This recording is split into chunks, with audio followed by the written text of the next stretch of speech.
What's up, everybody? This is Trey Biddy with HawgSports.com, HawgSports.com, back with you.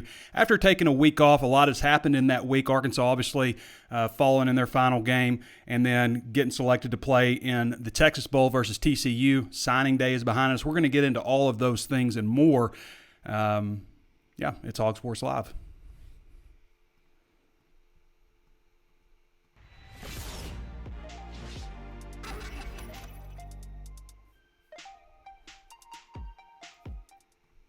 Hope you enjoyed that riveting introduction. So a lot has happened in the last week. By the way, I hope you guys are enjoying Hog Hoops Live with Curtis Wilkerson. He's doing a great job of that show. If you haven't subscribed to that YouTube channel, be sure to do so. It's under Hog Hoops Live. It's a sister show to this, so a very similar setup, but with Curtis's insight on Razorback basketball recruiting and, of course, the team. So we're not going to get into that too much because Arkansas does have a basketball game tomorrow, and Curtis will be back with you guys on Wednesday. You can watch his show from – when was his last show? I'm not sure when his last show was, but I guess it was Thursday when his last show was, previewing these two upcoming games. So we're going to start having his show on right after the midweek game each week. And if there's not a midweek game, I think maybe a couple times that pops up. If there's not a midweek game, then he'll probably just go Wednesday or Thursday. But looking at having him on once a week to start things out. We may change that, but that's the plan right now. Before we get started, I want to remind everybody there's plenty of ways to watch and listen. You can always tune in on Facebook Live. If you haven't done so already, please follow the page. Let other people know about it. Subscribe or share the content. Also available on YouTube. If you haven't subscribed to our YouTube channel, be sure to do so and hit the notifications bell so you're notified anytime we upload new videos. You want to make sure that you share that with other people, interact with the video, throw us a thumbs up or a like on both of those outlets. Also available on Apple Podcasts. If you haven't thrown us a 5-star review, we would love to have that from you also. There's my graphic. And, of course, on Spotify, Stitcher, and anywhere else you can think of to find your favorite podcast.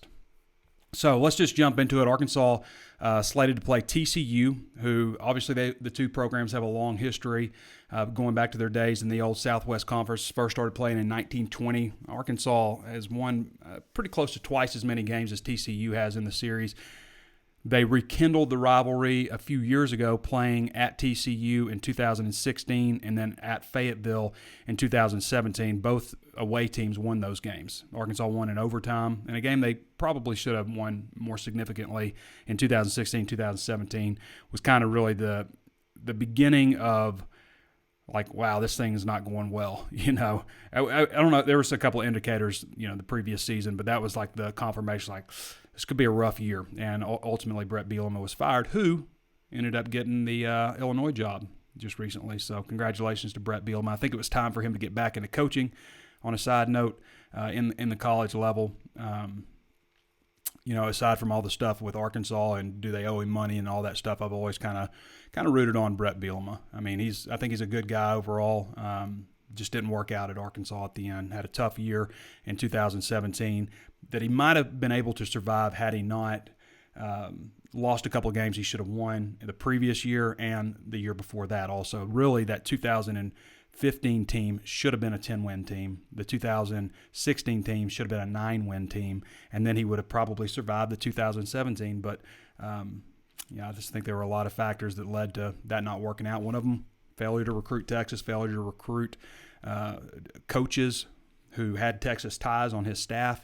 I felt like his staff just each year got a little bit worse, and ultimately I think that was one of the reasons. But, being away in the NFL now for a couple years and now returning to college, I think he looks good, looks healthy, and I'm sure he's learned a lot in the NFL and in his experience at Arkansas. So hope he does well at Illinois. I think he's got a chance there. I think he's just a better fit in the Big Ten.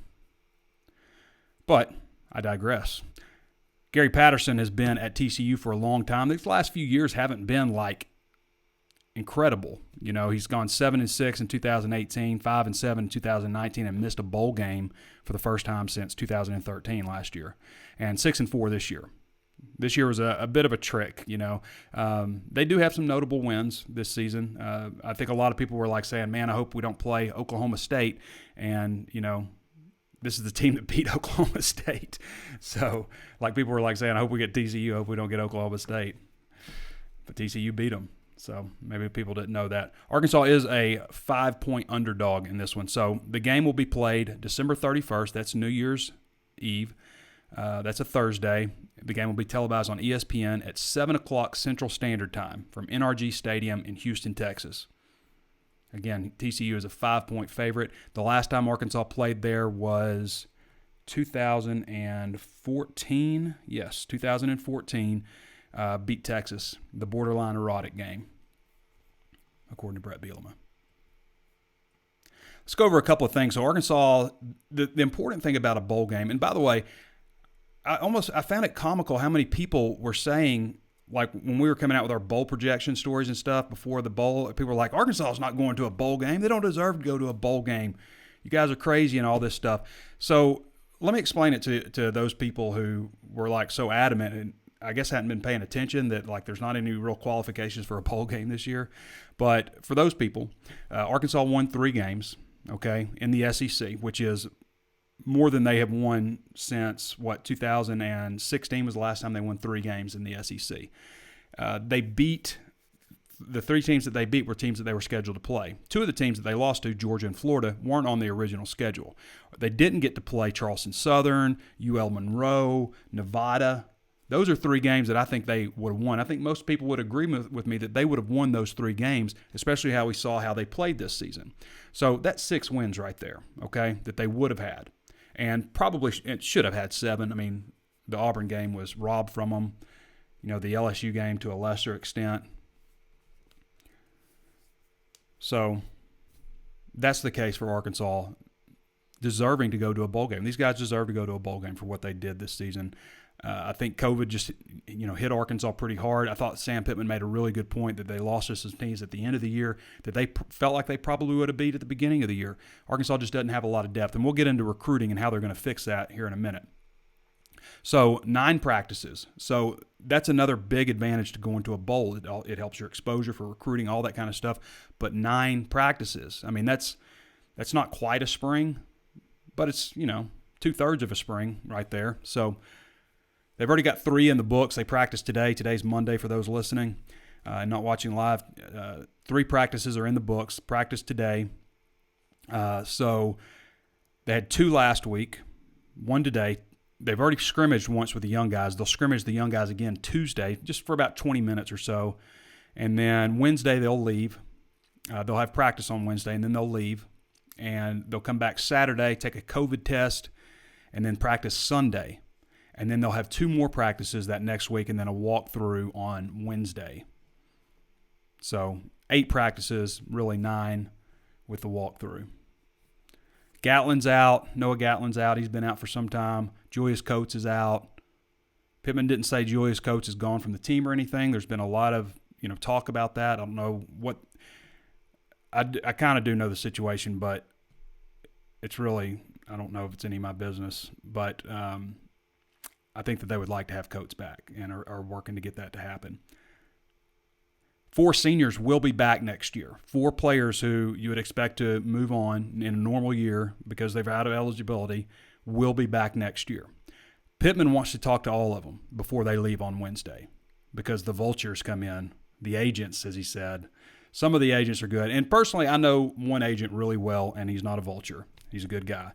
But from what I understand, Pittman wants to talk to every single one of these seniors individually before they leave Wednesday, before an agent or a family member or somebody else can get in their ear about, you need to go pro. There's not anybody on this group of seniors, in my opinion, that need to leave aside from Jonathan Marshall. And Felipe Franks, I think, is the writing's on the wall there. Even Pittman said there's going to be a pretty interesting quarterback battle next spring between Malik Hornsby and KJ Jefferson. So I don't know if that was a slip or what, but that's what he said. And we've all kind of assumed the whole time that Felipe is probably moving on. I think it makes sense for Jonathan Marshall to take this season, which I think he played really well, and go ahead and move on. And the other one would be Myron Cunningham, who I would think would have a possibility to do that if he wants. And I think there are other players, that may just want to go ahead and move on with life, and I'll let those guys announce that. But I've heard at least one guy that seems like he's probably just going to go ahead and move on to whatever the next phase is. We're not going to play in the NFL. Maybe give it a crack, but probably not. So that's kind of where things stand. But Pittman wants everybody to announce it kind of all at the same time. So that's why he's not announcing the 4 who are coming back. In that last scrimmage, he mentioned Dante Buckner is standing out, Eric Thomas, Kellen Burrell, linebacker, Jalen St. John. He also mentioned Marcus Henderson a little bit later. We talked to him today.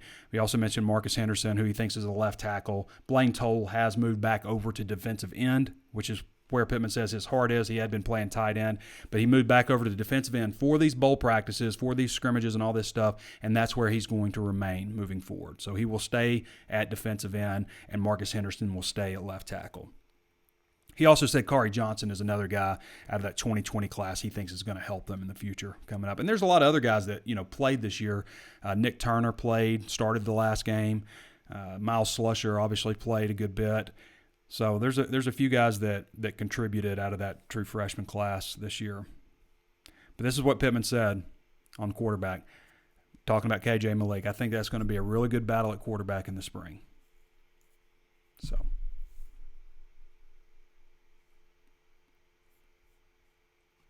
what else we got here? Just looking at TCU real quick from a numbers standpoint. These guys are 7th in the Big 12 out of 10 teams, 7th in total offense at 411 yards per game. A lot of this is Max Duggan, the quarterback. We'll talk about him in just a second. But TCU is, in scoring offense, they put up a little bit more points. They're 4th in the Big 12 at 30.8 points per game in scoring. Total defense, 4th. 350.9 yards per game. That's pretty solid, especially for the Big 12, which is really wide open.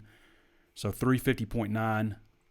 And then scoring defense, again, solid, 24.2. They're 5th in the Big 12 in scoring defense. Max Duggan, sophomore quarterback, really athletic. So Arkansas hasn't played a lot of really true dual-threat quarterbacks. I mean, like Kellen Mond is probably the most athletic one that they've played. Bo Nix maybe at Auburn, but this guy's on a different level to me in terms of his athleticism. With his, he's just a good runner. Now Pittman said he's not as fast as he's not very super fast or anything, but I did hear an announcer, watching his highlights and stuff, say he has 4.3 speed, and I've seen him pull away from some people. But as a passer, 146 to 240 passing, 60.8%. 1,795 yards, 10 touchdowns, and 4 interceptions for a 134 efficiency rating, 179 yards a game. So not just out of this world as a passer, but where he gets you is the running. He's 7th in the Big 12 in rushing, 7th.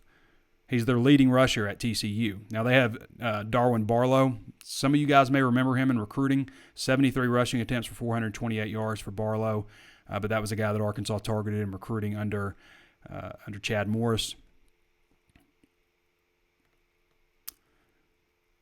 And let's see, Duggan is 116 rushing attempts. Some of these are sacks too.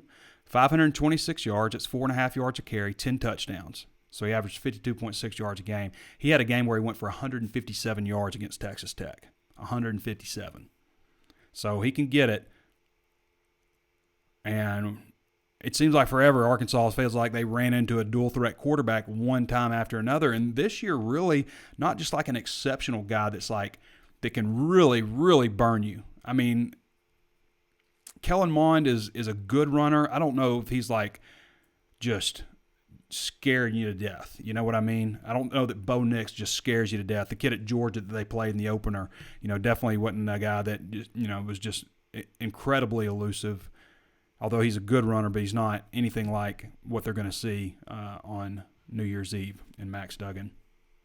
Not like a real big kid or anything, but just he's gritty. He's a winner. Been some shakeup, obviously, with coaching. Obviously, Gus Malzahn has been fired since, I guess, last time we spoke. Gus Malzahn got fired. When you look at Malzahn's record, he was 6-4 this year at Auburn. Should have only won 5 games, maybe less than that, but obviously they stole one against Arkansas.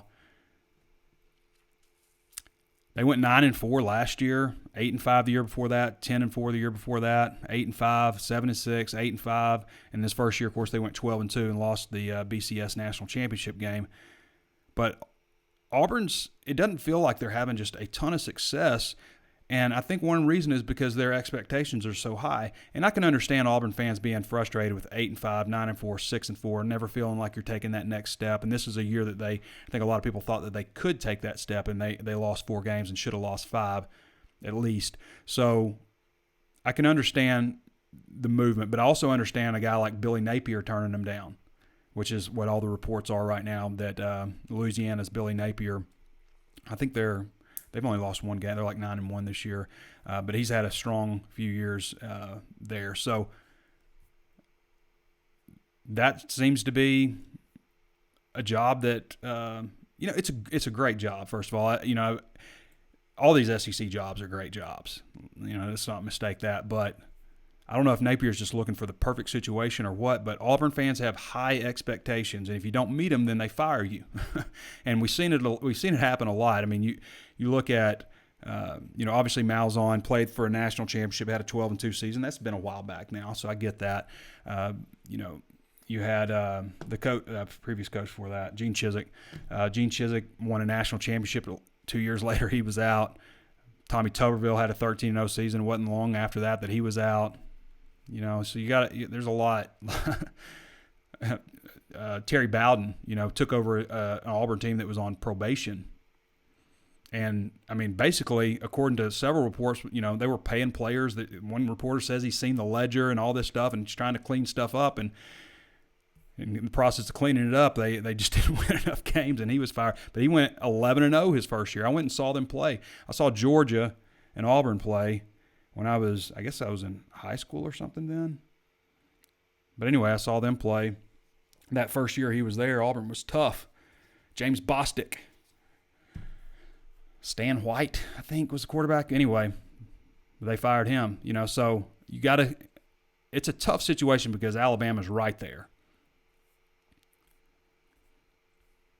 So all the games have been scheduled. 4 games have been canceled just recently. Some interesting matchups. When all this is said and done, they'll go back and look at like how the teams performed in bowl games, and they'll say the SEC was 7-1, and the Big 12 was 5-4 or something. They'll go through there and they'll act like that's a fair comparison. When the reality is, like a lot of times, the number 2 team in the Big 12 is going to face the number 5 team from the SEC or the number 4 team from the SEC. The 4th team from the Big 12 might face the number 7 team in the SEC. And it happens like that in just about every game once you get outside of the New Year's Six. I mean, it happens every game. And nobody really talks about that. Everybody's like, a huge win over an SEC team, like, you guys were 9-3, not this year, but you 9-3, and you beat a 6-6 SEC team.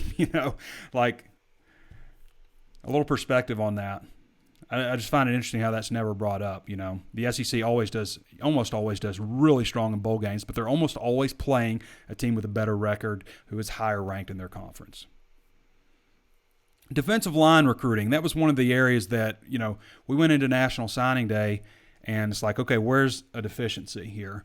And the deficiency was defensive line. They only had 1 commitment, and Solomon Wright, who is an undersized guy at 6 foot 270, but comes off the ball really, really explosive. Now he's going to give something up. Like I always hear some people say stuff like, "Well, he's not that big, but he makes up for it with speed." Not at some.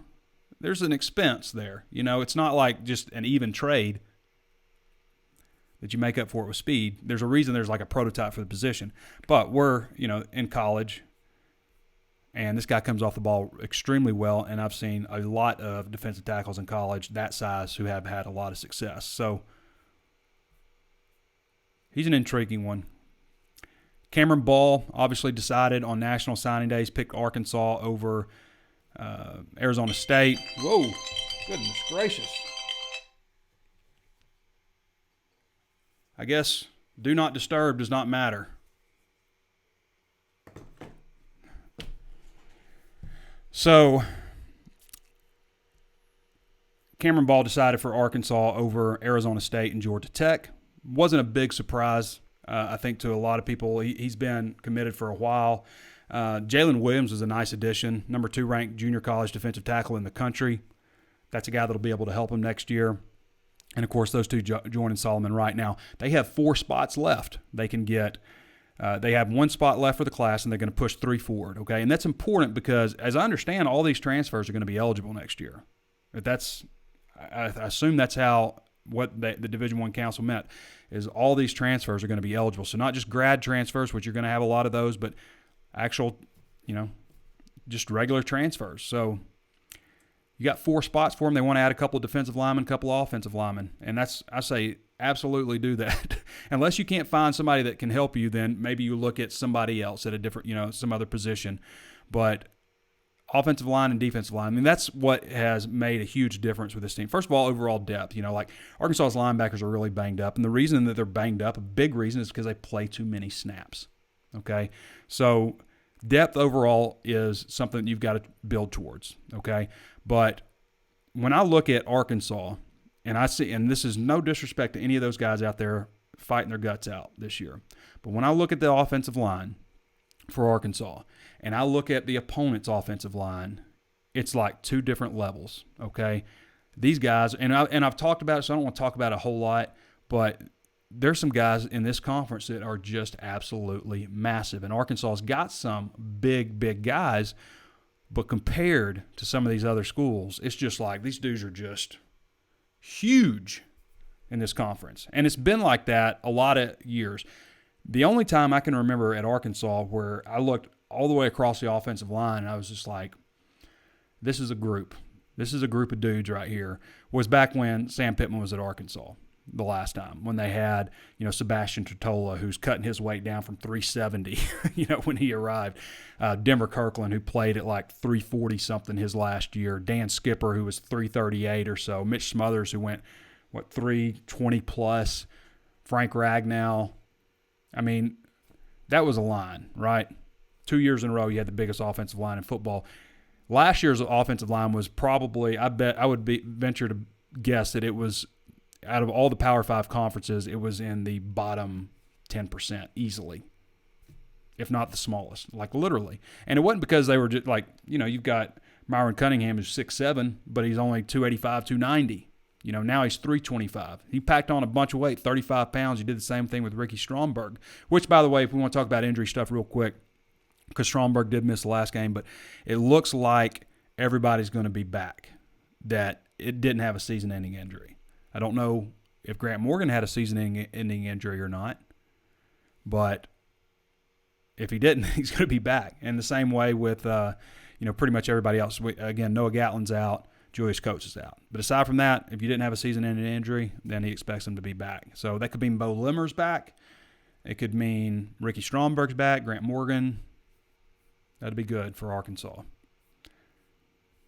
I really think down the stretch, the lack of depth just hurt them.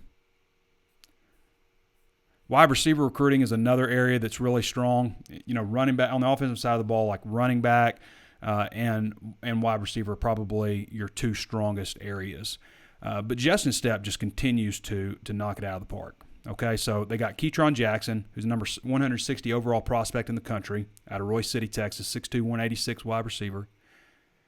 They got Jaden Wilson, 6'3", 172 pounds, long, lanky guy. Bryce Stevens, 6 foot 170, a guy that Sam Pittman says will challenge for the state championship in Oklahoma in the 100 meters. So you got a speedy guy there, which they needed. You can't just get all big, hulking wide receivers. And then, of course, Raheem Sanders, who, according to 24/7 Sports, he's higher. He's, I should say, lower ranked on the composite. But on 24/7 Sports, he's the number 161 overall prospect in the country, 6'2", 210 out of Rockledge, Florida. A guy that's really intriguing. We're going to see him line up a lot like Traylon Burks does for Arkansas, where you see him, line up in the slot or, split out, lining up at running back. But I think we'll see him maybe a little bit more at running back than we saw Traylon. And maybe early in his career. If he's a guy that they say, this guy can help us right now, we might see him at running back a lot earlier. Because he is a big kid, 6'2", 210. back in the day, Raheem Sanders, 6'2", 210, Traylon Burks, 6'3", 233. Like, if this was the 80s, both these guys would be playing running backs because everybody would be saying, that's the next Bo Jackson. That's the next Herschel Walker.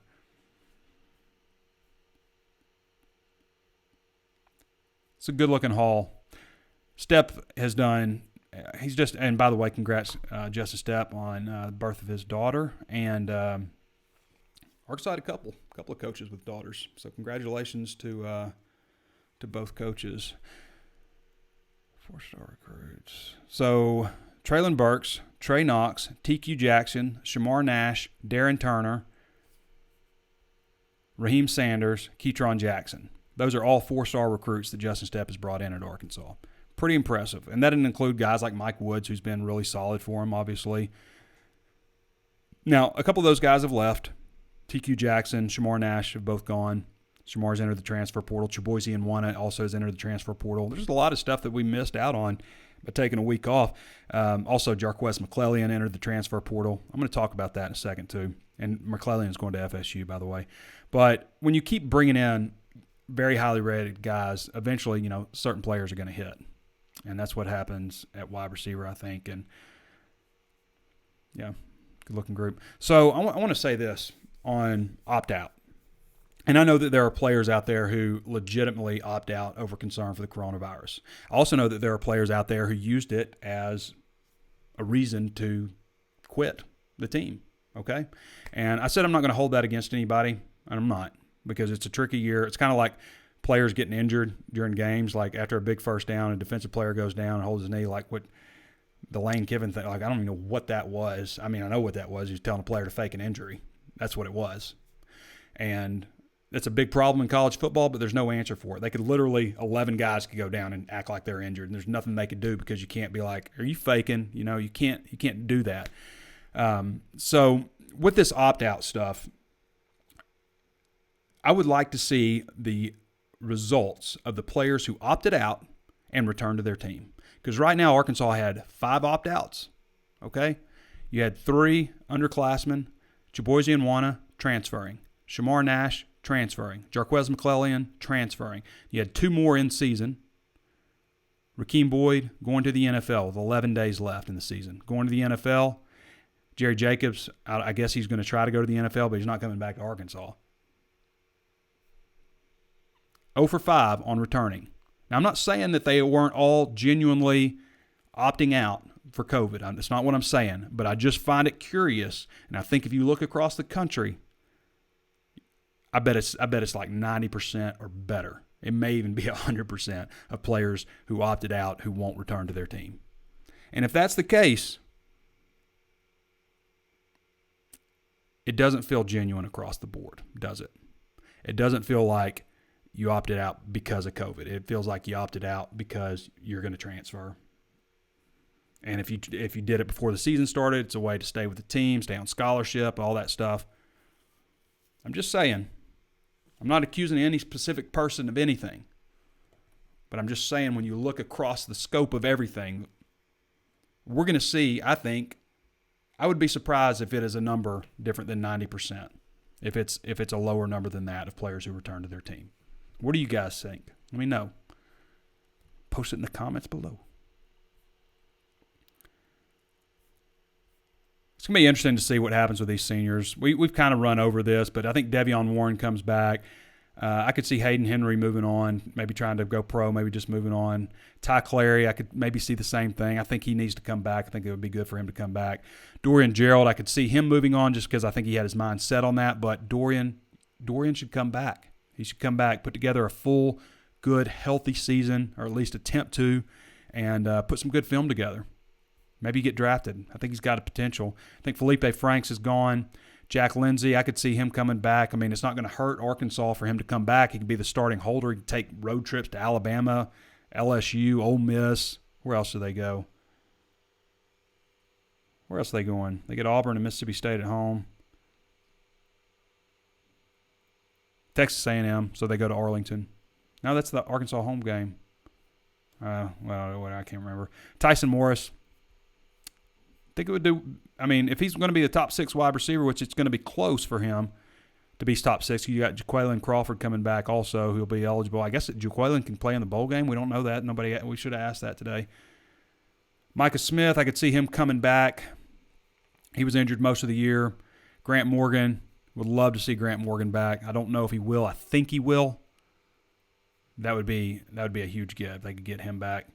Which also, I'm going to bring this up real quick because Arkansas has struggled at linebacker, right? They struggled, not so much this season. The depth wasn't there, but the season before, right? And they had Bumper Pool and they had Dijon Harris, and it felt like it was just going to be those guys. There were some injuries and stuff, but like you didn't trust, like John Chavis, did you not trust Grant Morgan to be like he played when there were injuries? But did you not trust him to be a real rotator and play as much as those other guys? Because I think he proved this year he should have. Deion Edwards injured pretty much all year, not the last game, but injured pretty much all year. Could see him coming back. AJ Reed, don't know if he will. I mean, if he doesn't win the starting kicking job, then probably not. But certainly didn't have a great year this season after transferring in from Duke. TJ Hammonds, come on back for your 9th year. Love TJ. Jonathan, probably gone. Myron, 50-50. See what they say back. Blake Kern, come on back. You can definitely help him next year. Xavier Kelly, come on back. You can be a 6-year guy, but come on back. I've got a long breakdown on every single one of these guys, including their age, if they've graduated, all that kind of stuff. Where are we at, folks? How long have I been talking? 30 minutes nonstop? See what we got here in questions. Good, the questions have come back. I want to remind you guys before I get started on this to do all the things, right? Facebook Live, YouTube, Apple Podcast, Spotify, Stitcher, anywhere else you can think of to find your favorite podcast. Subscribe, like, share, all those things. And most importantly, if you haven't checked out Hog Hoops Live and you want to do so, it streams on this Facebook page. It plays on Apple Podcasts and the same platform on all of our podcast channels, whether it's Spotify, Stitcher, or wherever. It plays on all those. It has its own separate YouTube channel, so you'd have to subscribe to the Hog Hoops Live YouTube channel if you want to watch the show afterwards on YouTube. Charlie Morris says, go Hogs. Chad Everett says, good afternoon from sunny South Georgia. Woo Pig Suey. No gnats right now, right, Chad?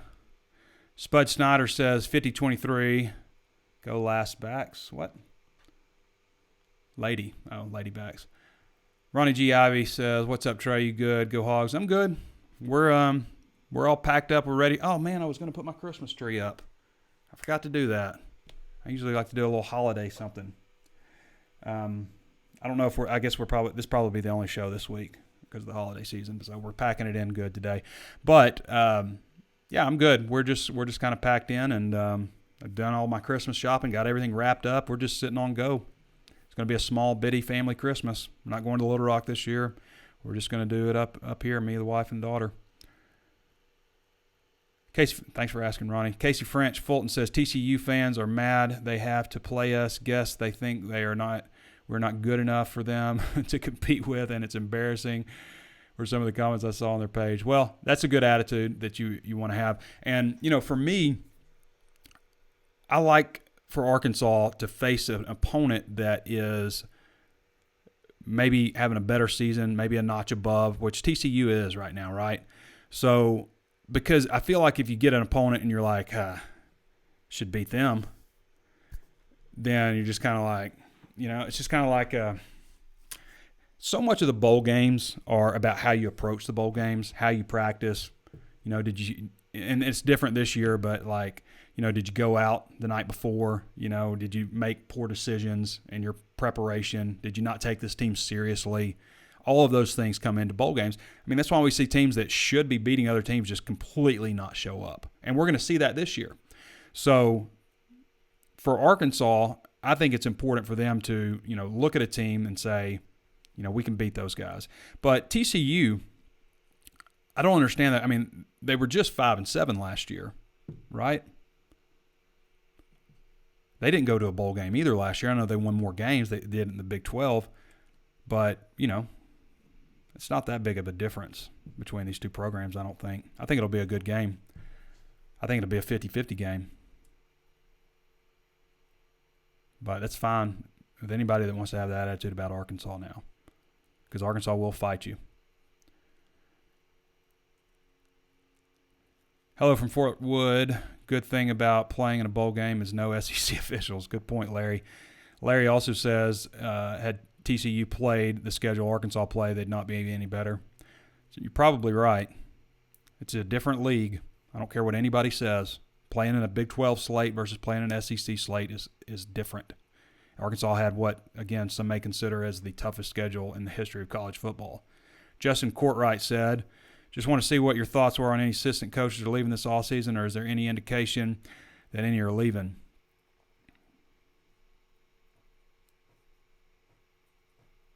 There's been a lot of talk over on South Carolina side about Justin Stepp coming over as wide receiver coach. Guys, I just don't see that happening.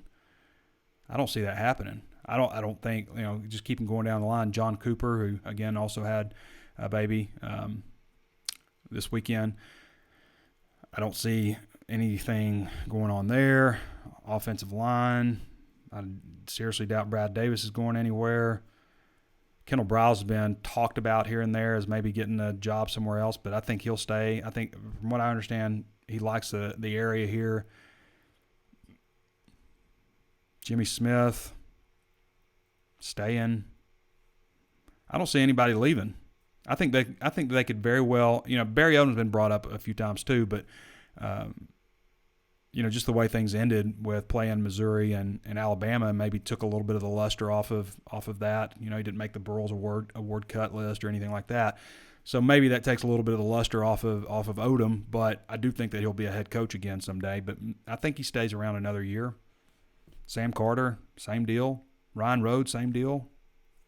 Derek LeBlanc, same deal. I think that they could literally return all 10 assistant coaches.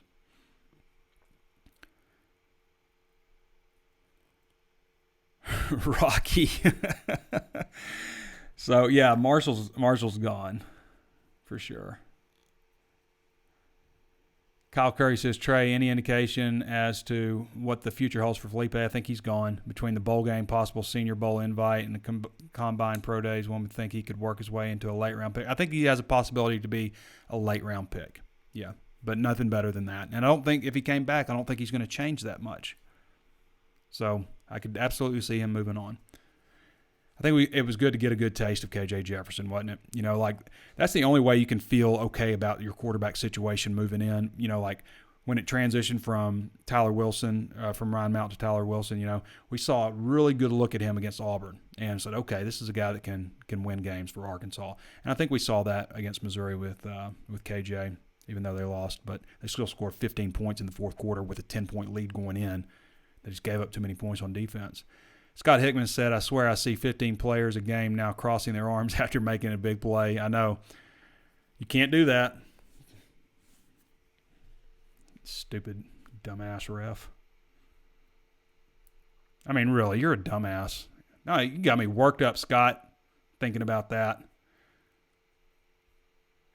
Rocky Carter says, anyone know why Dungy isn't playing today? John Nance says, I think she hurt her knee last game. There's your answer. Go Razorbacks. Keith Bulger says, thought they needed another tight end and linebacker. Possibly. I think getting Blake Kern back will help. But, yeah, the thing is, with the scholarship limits that they have, these days, you're always going to be limited somewhere. You're going to have, you're going to be thin somewhere, always. Michael Hanner says, TJ Hammond's status, would he be one of the seniors to stay for a second season? I think he could.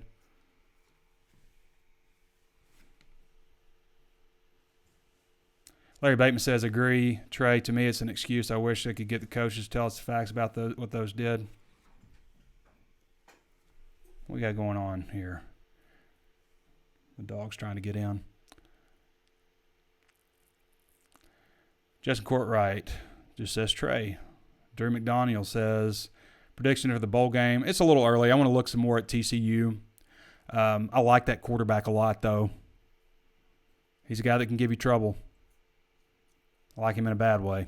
Scott Hickman says, Bad way for Arkansas anyway. If they go by the regular scheduled non-conference games, we'll have Rice, Texas, Georgia, Southern, and UAPB next year. Yep, which I fully expect to go to Athens next year. I think there's 100% happening. Arkansas is going to Georgia back-to-back years. Congratulations. Thanks, SEC. You're welcome. Tyler Tober says, Trey, what was your stance on the final top 6 rankings? What's your opinion on the playoff expansion? I think if you were going to have it, this is the year that it would have been good, but because there was a lot of question marks at the end. You know, I look at Notre Dame getting in, and, you know, they did lose to Clemson. Would they lose by 24 to Clemson? And Texas A&M lost to Alabama by 28 at Tuscaloosa. So I don't know. I feel like it's a toss-up there with those two. But I look at Texas A&M and how they played those last several games and their key wins and all that stuff. I feel like Texas A&M got jobbed, to be honest with you. And I don't think it was necessarily that they got jobbed because Notre Dame got in. I think they got jobbed because Ohio State did. Okay? Ohio State, and this is no fault of their own. This is the Big Ten's fault. The Big Ten is the reason that they don't deserve to get in. But you talk about, first of all, they're ranked based on their name, right, and what they've done in the past, not what they've done this season. So that's where their initial ranking comes in. But their marquee wins, folks, and I know that both these teams are nationally ranked, but their marquee wins are Indiana and Northwestern. Northwestern, who they beat by 12 points in the Big Ten championship game, a game that Ohio State should not have been playing. And it wasn't Ohio State's fault. It was the rules that the Big Ten made up. Okay? The Big Ten said you had to play 6 games to be eligible to play in the championship game. They made an exception. They changed the rules in the middle of the game, and that's BS. It is. You can't change the rules in the middle of the game. If I was Indiana, I would be irate. Now, Indiana had their chance to play them and beat them. I get that. But according to the rules, that's how it should have gone down, and it didn't. Indiana got screwed by their own conference so they could get Ohio State in so they could get a representative in the playoffs. That's the bottom line, people. Ohio State did not deserve to be in there. They don't have a resume because the Big Ten screwed this whole thing up. And that's another topic. I'm about to go on a rant. But the SEC, the ACC, the Big 12 all did it right. Okay? The Big 10 and the Pac-12 screwed it up. Okay? They all screwed it up. We have seen, going through this whole SEC slate, Arkansas played all 10 games. There was also a championship game where those teams played all 10 games and played an 11th game. It worked. It was the right call. Big Ten, it looked stupid before all this when they were canceling the season or postponing it to the spring or whatever they were going to do. And they look stupid to me now. And they don't deserve to have a team represented in the playoffs. And that's another, I don't mean that anything against Ohio State, but the way the conference handled it, it put Ohio State in a position where they do not deserve to represent in the playoffs. That's where it is. It's not so much to me that Notre Dame bumped Texas A&M out. To me, it is Ohio State that doesn't belong to be in there. That's my opinion. But I'll say this also. You know, Alabama beat Texas A&M by 28, okay? And they would have beat them again, in my opinion. You know, maybe not 10 out of 10. Yeah, I think maybe they would beat them 10 out of 10 times. And I think, you know, Clemson probably wouldn't beat Notre Dame 10 out of 10 times, but pretty close.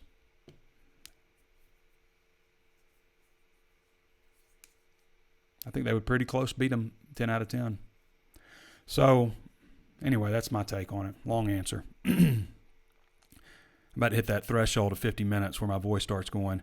Shadrick White says, yes, we definitely need Morgan and Bumper back, Kelly to come back and build adequate depth going forward. You know, I've said this before too, but like Alabama, you know, you're going to have guys go pro early because they've got guys that are going to be very highly drafted. And the next year, you're going to be relying on players who are 19, 20. Arkansas could have several players that they're relying on who are 23, 24 even, 24 years old, some of these guys. That's how you can help close the gap a little bit with experience, strength, all that stuff, versus just natural talent that some of these Alabama guys have. So you could help close the gap a little bit more on a team like Alabama, or, especially, let's talk more about teams that are in, striking distance of Arkansas, maybe in Auburn, or like LSU was this year, or, some of those.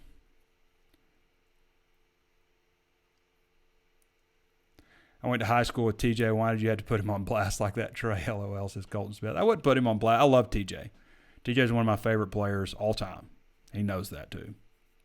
But, when he arrived, he played, then he redshirted in the middle and played, so it just kind of has that feeling that he's been there forever because of the middle of the career redshirt. But it does feel like he's been here a long time, which, come on back, TJ. Mark Douglas, his tight end, is looking very thin if Kern doesn't return. I think Kern will, and if Outley is still trying to recover from season-ending injury in high school, Henry has been dealing with durability issues. Toll and Henderson returning to their original positions. Yeah, I would like to see, in an ideal world, them have more tight ends on campus, but if they don't feel like there's a guy out there for them, then John Dexter said, did you say TJ was in his ninth season? I was just joking. Gary Sheffer says Trey. Josiah Moody. Hosea Moody? I'm not sure how to say that. Miss Moody. Did we address the tight end position? Aside from Aaron Outley, there's not another tight end they're bringing in, but I do think Blake Kern returns. Gary Shaver says, Trey, give us your take on our great special teams. They got to get better. They have got to get better on special teams. Again, I've said this before, but I'm giving Scott Fountain a pass. I think that they've dealt with a lot of things due to COVID and stuff that have hurt that. I think he's got an excellent reputation. Not only as a special teams coach, but let's not forget what a recruiter this guy is. This guy can recruit. He's been top 10 national recruiter before. And, Cameron Little is the number one ranked kicker prospect in the country, and he's coming to Arkansas. I'm just saying. They got to shore him up next year. You can throw all that out the window. If special teams sucks next year, then that's on Scott Fountain. I don't think there's anything you can say, they had this issue and that issue and weren't able to, avoid that and all that kind of stuff. But special teams was not good at all this year. Definitely weren't a weapon ever. Don Eldred says, and Mark Curl sucks. Yes, he does. You suck, Mark. You suck.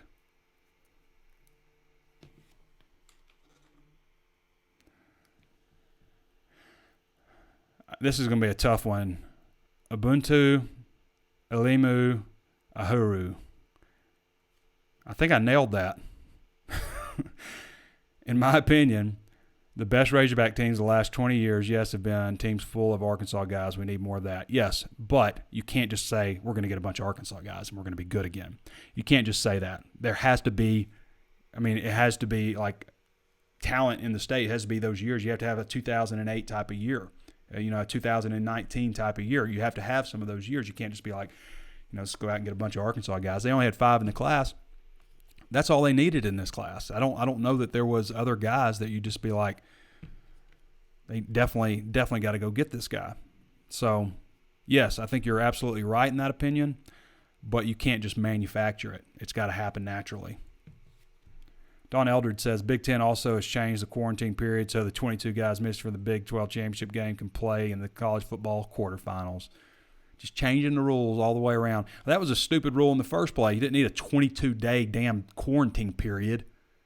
There are people in the Big 12, I don't want to say anybody should be fired, but man, you talk about screwing this thing up. You did. It's just bad. You did a bad job.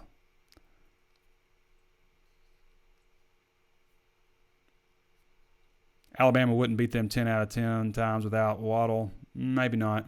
Waddle's a heck of a player. That was definitely a blow. They also lost their starting center, it looks like. They could have. I don't know what the prognosis is on him, how long he's going to be out. He's out for the season or what, but he's a good player for him, obviously. I made my Heisman Trophy, turned in my Heisman Trophy ballot today. I can't tell you who I voted for, but there were some Alabama players under consideration, I'll say that. January 5th, 6 o'clock, I think. So it's in the middle of the playoff games, the week in the middle, when that's going to be announced. So it's super late this year. Chad Everett says, go Nats. Ha ha. With a G. Yeah. Nats in Georgia below the Nat line. I mean, if you're below the Nat line in Georgia, and I guess it's not happening right now, but in the summertime, man, I can't understand. It's nothing against anybody, but I can't understand if you had the choice to live in a place, why you would live in South Georgia in the summertime. Like if you had a choice to leave there because of the Nats. That's how strongly I feel about it. All right, everybody. I feel like we wrap the show up. You guys be sure to tune in to Hog Hoops Live with Curtis Wilkerson on, the game's Tuesday, so that'll be on Wednesday. So tune in to Hog Hoops Live on Wednesday, where Curtis will break down the last game and look ahead to the next game as well. All right, everybody. Appreciate everybody for asking questions. That's about it. I guess we're done this week. We'll be back with you guys after Christmas. Curtis Wilkerson on Wednesday. It's been Trey Biddy with HawgSports.com. We'll catch you next time.